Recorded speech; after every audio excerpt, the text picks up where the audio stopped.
Let's talk about the book, because here it is, Caroline Flack, Storm in a Sea Cup. I imagine when you were asked to write this, when you decided to write this, it must have been pretty scary for you, because there are things that you talk about in this book which have been off limits up until now. Yeah. So why is this the right time? Why do it now? Do you know what? I think it was, for me, it was after I won Strictly, I sort of sat there and thought, how did I get here? So it was nice, actually, to go back to my childhood and think, how did I actually do this? But there are some things in there, though, Caroline, at a young, tender age that you are, and you know, you've done brilliantly in such a short space of time, but that Holly's talking about that we haven't ever been talked about. So your relationships, particularly, we talked about it in the tease, with both Harrys, Harry Styles and Prince Harry as well. Well, I don't really talk about the relationships as such, and I do make a point in the book that I don't talk about Prince Harry, because it's just not my place to talk about someone else in any way. I don't think you can talk about how someone else feels or what someone else does. This is all about how I felt and my emotions. So this is what you say.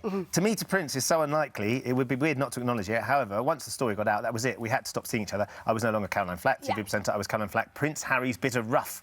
I knew he had a crush on me. It was obvious. The thing about Prince Harry... No, that's Harry Styles. They've moulded those two together. So they've mixed up the Harrys. Yeah, that's the papers for you. So your relationship. So what was your relationship with Prince Harry then? Well, it wasn't really a relationship. The thing is I had to talk about the fact of the effect it caused. Right. Yeah. That's what I talk about, because it was so intrusive. And it's not just showbiz journalists going, ooh, what's happened? It's people standing at my dad's house, my mum's house, my brother's house, my sister's house, my nan's house, and literally just going for my family. And that's what I had to talk about, because it's important to talk about stuff like that, because that's not normal. Were you worried that it might bring it all back up again? I mean, by talking about it again, do you think that I mean, has it happened again? I've never talked about it.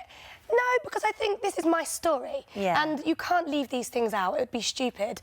I am saying about how that led to this and how that led to that. And that did lead to other things. And did you... Because I think when people sort of write autobiographies or they mention other people, and I mean, people have been on here and said, oh, no, I did speak to them beforehand and let them know I was going to put them in the book.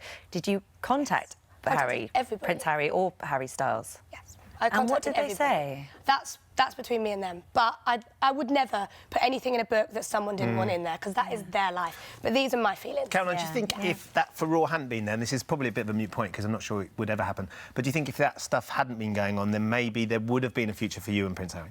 Not going to say that. I've never said I had a relationship with him, and I still don't say that in there. Right now? Could you imagine? I mean, the stain in my jump. Yeah, no. But you, I mean, I think when Strictly came along for you, it seemed like it came in a very good moment in your life, actually. It seemed to pick you up and lift you to a different place. It was a really good example of one door doesn't open until you close that last one. And I love that. That's such a good thing to know, because when bad things do happen, you always think, oh, no, what am I going to do now? But actually, until you get rid of that part of your life, you can't find something else. And that goes with all different things, relationships, jobs, life, family, you know. Do you think, in hindsight now, as difficult as it might have been leaving the Extra Factor, that you wouldn't have got the X Factor job had you not gone to done Strictly and won Strictly? I don't know. Maybe. Who knows? You don't know, do you? You can't predict anything like that. But that's the story in the book.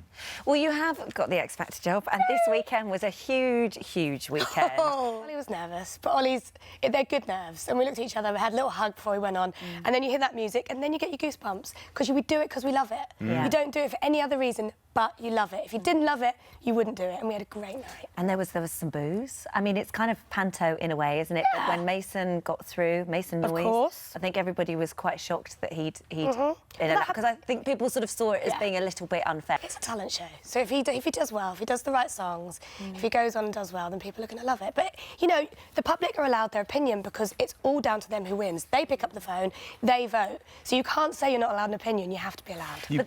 I imagine you must be quite excited about next weekend's show, because this weekend has been difficult to watch as a viewer, because everyone's been raked over hot coals to get that place. That must have been difficult for you guys to run. Yeah. But next week, they actually get to perform. It's going to be the first big X Factor show. Well, next week is more celebratory. Yeah. You know, everyone's coming on to do their first performances. Yeah. This show was always going to be intense. It was always going to be hard, because we knew we were losing people. It's hard to have a laugh when you've got these kids standing there and their lives are on the line, because it will change everything for them. So that we had to have a balance of keeping it quite serious and not laughing all the time. This week, it's celebratory. It's funny with the X Factor, there's almost like two shows. You've got the show on the telly, and then you've got the show that goes on on Twitter, in the papers. Wow. And having to deal with all of that, how do you cope with that? You just cope with it. You have to filter it out. You have to kind of filter these.